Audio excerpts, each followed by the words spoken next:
काळजी करू नका. हे भगवान शंकरांनी ऐकलंय तेव्हा आपण कोणच त्यांच्याकडून लक्ष त्यांना वैताग ठेवू. एवढं मी बाजूला वापरलं तुझं लक्ष नाही.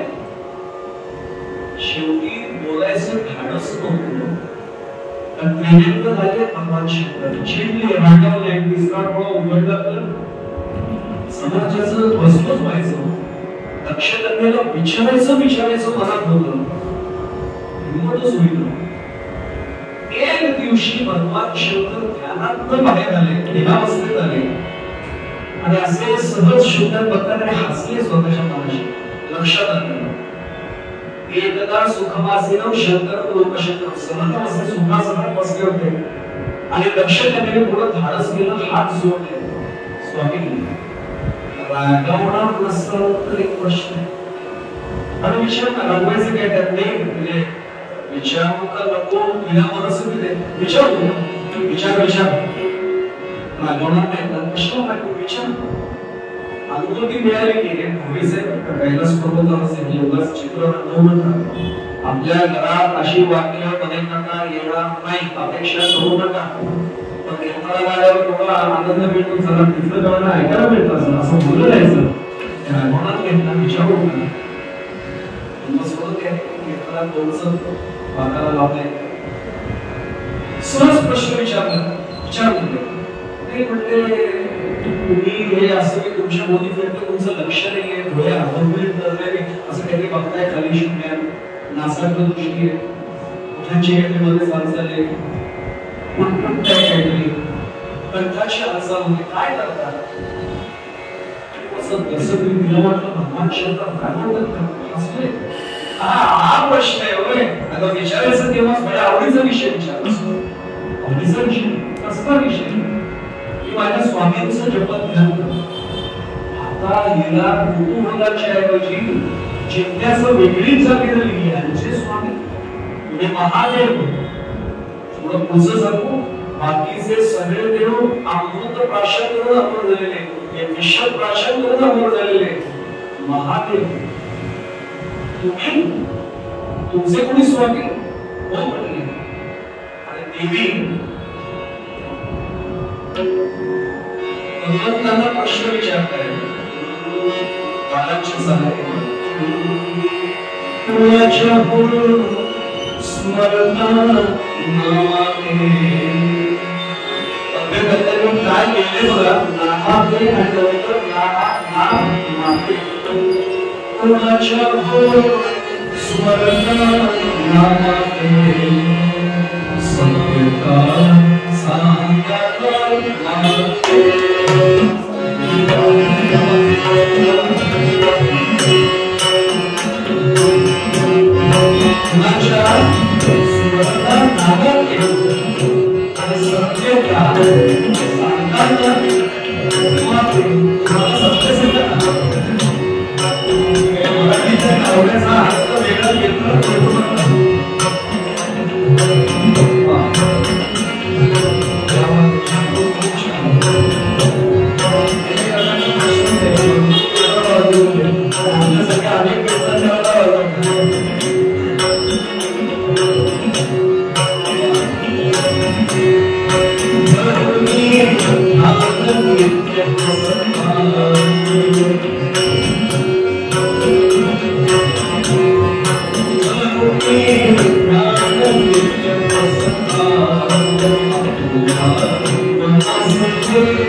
लोणचं म्हणून मगाशी म्हणतात. आणि ते सगळं झाल्यावर हातानं बाहेर पडलं आणि ते ग्रहण करायला म्हणजे तयार नाही. देवी ब्रह्मांड धोक्यात सगळ्या देवदेवतांना समजलं. मला सांगितलं महादेव तुम्ही सर्व देवांचे बाप तुम्ही घ्या. योगा मायेने मी माझ्या आत उतरूनही दिलं. इथेच ते धारण केलं म्हणजे कंठे यस्य विराजते निकरणम. आता लक्षात. आणि आता माहिती म्हणून सांगतो देवांनाही नावदेवाला लोक स्मरण देतात. आपण घेतो ना नीलकंठ नाम प्रसिद्ध. आता लक्षात येईल आपल्याला विष आज्ञे उठून गेलं पण दूर राहिली ना. नीलकंठ कंठ नील झाला. दाह सुरू झाला अंगाचा. आणि देवी माझा दाह थांबेल.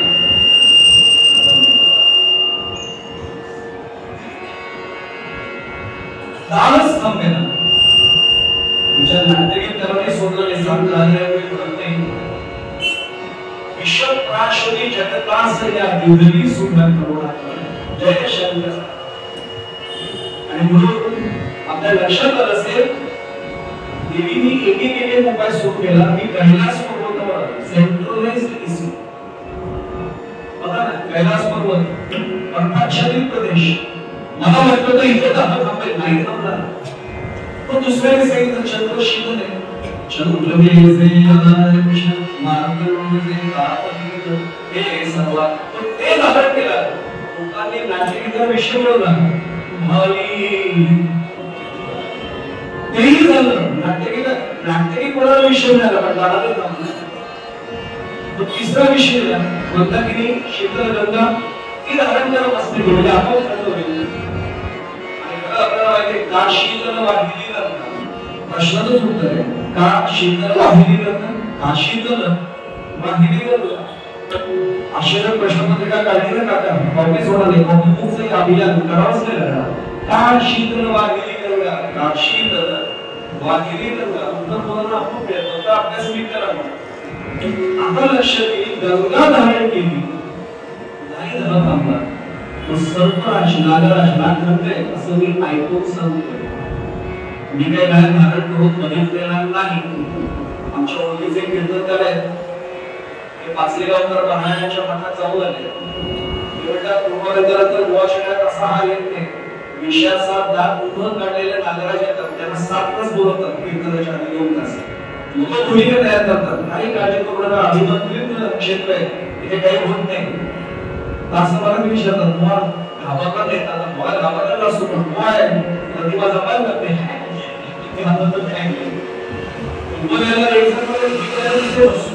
मी गेलेलो की नाही ऐकून सांगतो. एक जण बसलेला असतो काही करणार नाही. तेवढे 2 मिनिट कानात शिरत नसतं.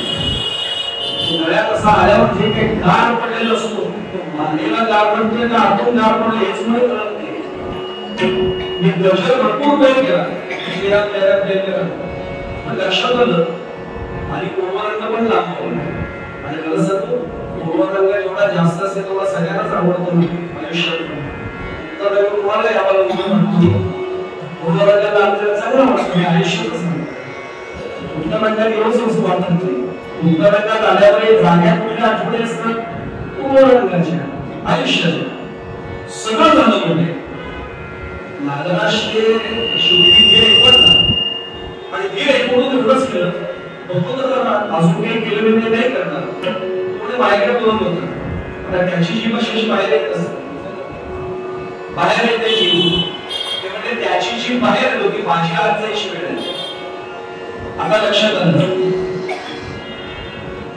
सोडून द्या. नागराज धारण करणं भगवान महादेवांनी केलेला उपाय आमच्यासारख्याने केला थंड पडेल पण काय नुकसान. उन्हाळ्यात आमचे दादा म्हणायचे उन्हाळ्यात मग थंडीत मग आणि उन्हाळ्यात काय म्हणून सगळे फिरताना दिसले. तरी देवी दादा थांबला. शेवटी या गादीचे स्वामी देवर्षी नारद पुढे आले आणि त्यांनी सांगितलं तेव्हा बाकीचे उपाय सोडून द्यावं. एकच उपाय उपाय श्रीराम जय राम जय जय राम श्रीराम जय राम जय जय राम श्रीराम. आज देवी हा उपाय सुरू केला. माझा नाद थांबला. देवी विचारतात श्रीराम जयराम म्हणजे तो काशगरतीला अयोध्येपती कोण म्हटले? कोण? तो तुमचा स्वामी हो म्हटले. देवी तुम्हाला माहित नाही त्याचं काय आहे? एकच मला सांगा. तुम्ही मध्येच हसता. जरुरी ध्यान व्यक्त बसता आपल्या मनासह हसता आणि कधी कधी उदासीन दिसता क्षणभरी स्थितीमध्ये नसता. असं का? देवी मी नुसतं नाम घेत नाही, हे नाम स्मरण करतो. मी ज्याचं नाव घेतलं त्याचं बालपणचं चरित्र माझ्या डोळ्यासमोर उभं राहतं. की कौशल्या माता दुर्गा दूर धर्माला आली आणि रामचंद्र प्रभू म्हणतात तो चंद्रायना तुम्हाला दिला असतं. त्या लीला पाहिल्या की हसू येतं आणि देशोदेशीचे राजे आले आणि राजवस्त्र अंगावरची उतरून सामंत मातेला गेलेल्या वराप्रमाणे पित्याचा मातेचा घेऊन घेऊन वनवासात माझे प्रभू निघाले आणि त्यांच्या विरोधामुळे वडिलांचं देहावसन झाले. हे सगळं दृश्य डोळ्यासमोर आलं.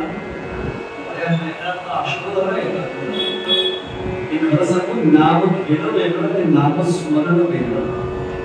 मी जेव्हा नामस्मरण करतो तेव्हा माझ्या स्वामींचं चरित्र माझ्या डोळ्यासमोर असं येतं का? एकदा कधीतरी या जन्मोत्सवाच्या निमित्ताने क्षणभर आपल्या मनाला खरंच आपण विचारतो की असं येत असेल तर ते नामस्मरण आहे. ते नुसतं नाम घेणं करत. आता नाम घेणं असं ते चालेल. ती पहिली पाहिजे हळूहळू बसून घ्यायला तो सुरुवात करेल. हे परिपूर्ण मात्र आणि देवी हसले होतो. ऐकता हसली भवानी राम हिंदे रामो सीता सीता वृक्ष पाषाण राम तुझा स्वामी. मला माहिती आहे कोण आहे. वृक्ष पाषाणाला आलिंगन करतो देवी. मला माहिती आहे तो वृक्ष पाषाणाला का आलिंगन करतो. त्या देवादिकांनी ठरवलेले की या युगामध्ये त्याच्या स्पर्शाने उद्धार व्हावा म्हणून ते तिथे बसलेले आहे. आणि पुढे प्रभू सांगणार त्यांनी उडत नाही कारण मालिकांच्या आवाजात दोन आवाजात होते. पुलकित झाले शरीर पोळवे तुझ्या पदांचा स्पर्श जाणवे चरण धुळीचे कुंकुम माझ्या भावावरी लागले आज मी शापमुक्त. देवी माझे राम असेल माझे राम असेल तुला कल्पना नाहीये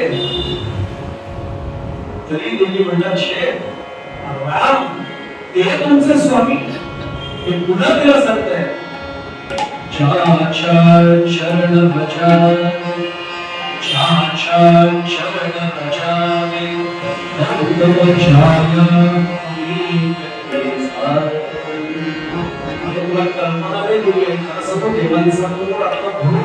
माझ्या स्वामीची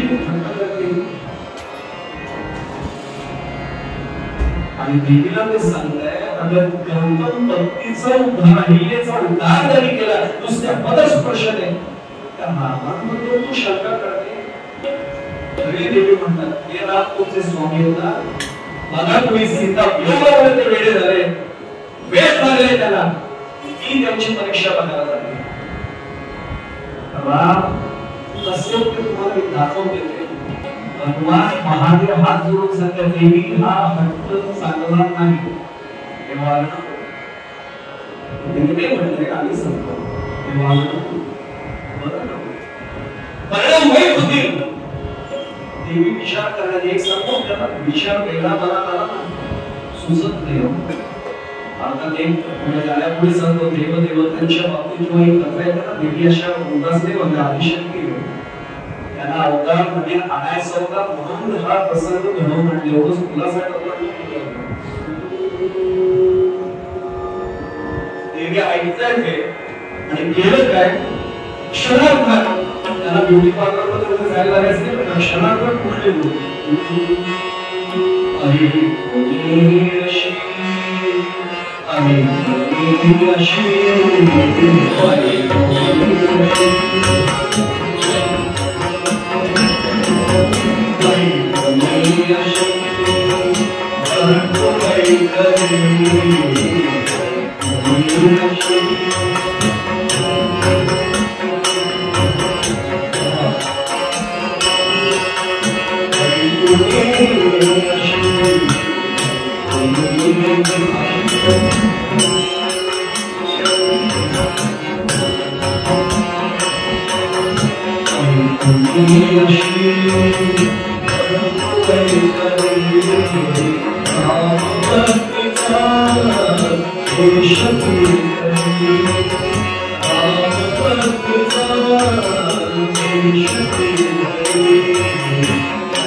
केव्हापासून त्यांचं लक्ष वेधून येते.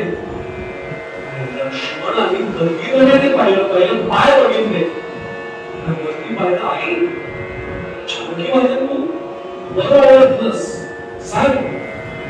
कधीही मर्यादा न सोडणारा लक्ष्मण धावत गेला. दादा दादा म्हणून हलवतोय, कारण दादा जानकी माता हलवत दादा म्हणून, अरे सीता सीता म्हणून तू सगळ्यांना शोधतोस ना, आले प्रत्यक्ष आई आले रे बघ. जानकी इथे, लक्ष्मणा नाही. अरे दादा मी तुला सांगतो, मी पाहिले बघ तरी एकदा.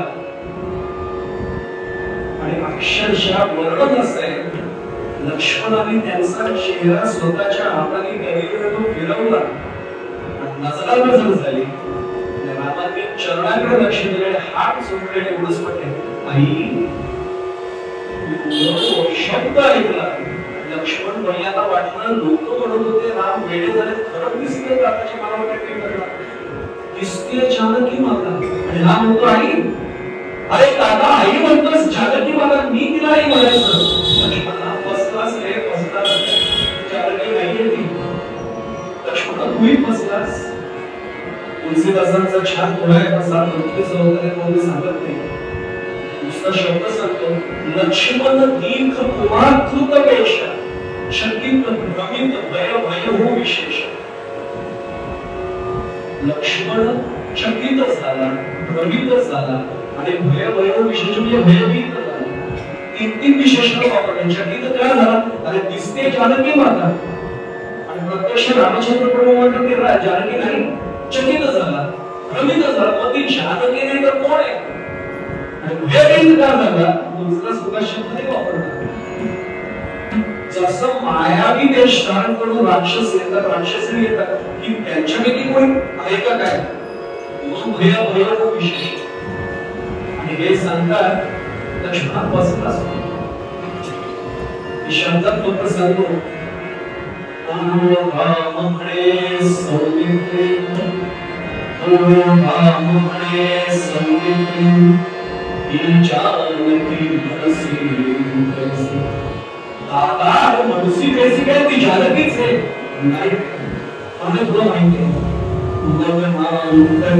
सोका शंकू म्हणजे महादेव, त्याची सुंदर जाय, त्याची ही सुंदर पत्नी आहे. आधी कशासाठी तुला कल्पना आहे नाही म्हटला. इसे नाव तुकाबाई आले आपणाते. आता दोन्ही शब्द इथे वापरता येतात. सुखवाया तुकाबाई. सुखवाया का, अरे जेव्हा जानकीचा वियोग झाला ना, निरोप देताना तिन्ही आया मला भेटल्या होत्या. आज कौसल्या माता नाही, सुमित्रा माता नाही, कैकेयी माता नाही, कोणी आई मला भेटायला आली नाही. ही आई मला आज भेटायला आली म्हणजे मला सुखवाया आलेली आहे. आणि त्याचबरोबर माझी परीक्षा बघायला आली, मला तुकवाया आलेली. मग अंतिम चरणात म्हणतात, तिचे तुकी जोर तुकला, तिचे तुकी जोर तुकला, नमस्कार त्याचा आदरा, नमस्कार त्याचा. अरे विचार तुकी जो तुकला त्याचा भासाचा पार पडला. आणि हे आई तू काय इथे आलीस, तू काय इथे आलीस हा प्रश्न विचारला. आता तिचं नाव तुकाई म्हणजेच तुळजाभवानी. पश्चाताप झाला. स्वामी बरोबर सांगत होते राम नाही फसला, खरंच नाही फसले. मूळ रूपात त्या आल्या आणि आशीर्वाद दिला. रावणाबरोबरच्या युद्धामध्ये तुमचा विजय होईल म्हणून तिला राम भगदायिनी हे आणखी एक नाव प्राप्त झालं, जी महाराष्ट्रातल्या अनेकांची कुलदेवता आहे. प्रत्यक्ष छत्रपती शिवाजी महाराजांची ती कुलदेवता ती तुळजाभवानी. आज शुक्रवार आहे म्हणून तुळजाभवानीचं म्हणजे देवी भगवतीचंही स्मरण झालं. भगवान शंकरांचं झालं, कारण महारुद्र हनुमान आहे, शंकरांचाच ते अंश आहे, 11वा महारुद्र. त्यांचे स्वामी असलेले प्रभू रामचंद्र यांचंही स्मरण या निमित्ताने झालं. एकच वाक्य सांगतो, जेव्हा देवी परत आल्या भगवान शंकर त्यांच्याकडे बघायला तयार नव्हते. तुम्ही म्हणतात तसंच झालं, तसंच झालं. राम नाही फसले, राम नाही फसले. कमाल आहे तुमच्या आत्मविश्वासाची, तरी बदलायला तयार नाही. पण माझ्याशी बोला तर खरं. देवी नक्षत्रामध्ये देवी तुमचा माझा आता पती पत्नी होत असलेला संबंध संपला का? काल्पनिक दृष्टीने सोन घेऊन का होईना माझ्या स्वामींची तुम्ही पत्नी झाला, म्हणजे माझी आता खूप मामुली झाला. त्यामुळे माझ्या आईच्या भूमिकेत आता पती पत्नी होऊन संबंध तुम्हाला जाता असेल तर परिणाम गंभीर होईल. आणि मग आपल्याला शिवपुराण माहितीये, आपल्या वडिलांचा झालेला अपमान हा मुद्दा करून यज्ञा मुली मारली, तो अवतार संपवला. आणि मग मेरा गणपतीला वेदकेपासून कन्यका झाली, पर्वतोदरी जन्मरे म्हणून पार्वती हे नावाची मिळाली, म्हणून ती पार्वती म्हणून पुन्हा आली. तपश्चर्या केली. पार्वती स्वयंवर आख्यान आपण नेहमी लावतो, त्या पार्वती स्वयंवरातल्या कथानकाप्रमाणे तपश्चर्या पुन्हा करावी लागली, मग भगवंत पुन्हा प्राप्त झाले. हे केव्हा होऊ शकतं? नामस्मरण फक्त भगवान शंकर करतात, तेच केलं की ते आत्मज्ञानाची पुढे महाराज आम्हाला वाईदून सांगतात. एवढं जरी आम्ही केलं तरी आम्हालाही आत्मज्ञान झाल्याशिवाय राहणार नाही. आज मुळे आपण असं लक्षात घेतला, व्याख्यान त्याला पूर्ण दृष्टांत म्हणून वापरतो, आम्हालाही आत्मज्ञान होऊ शकेल एवढं खात्री प्रमाणात पाळूया. आपण सर्व गुरुकुले मायबाप म्हणजे आपल्या सर्वांचा मायेचा स्पर्श करतो. कृतीने शक्य असेल की मनाने भावनेने आपल्या सर्वांच्या चरणी साष्टांग प्रणिपात करतो. माझ्या उभय साथीदारांना बंद करतो. तीन खरं आमचे कीर्तन संकुलाचे सदस्य आले, मगाशी दोन होते, आता तिसरा इथे आले. त्यामुळे प्रियांच्या चरणी वेगळा वंदनयुक्त नमस्कार, वेगळा गौरवयुक्त करतो. आणि भैरवीचा फक्त एक क्षण उडवून माझं म्हणून एक साथ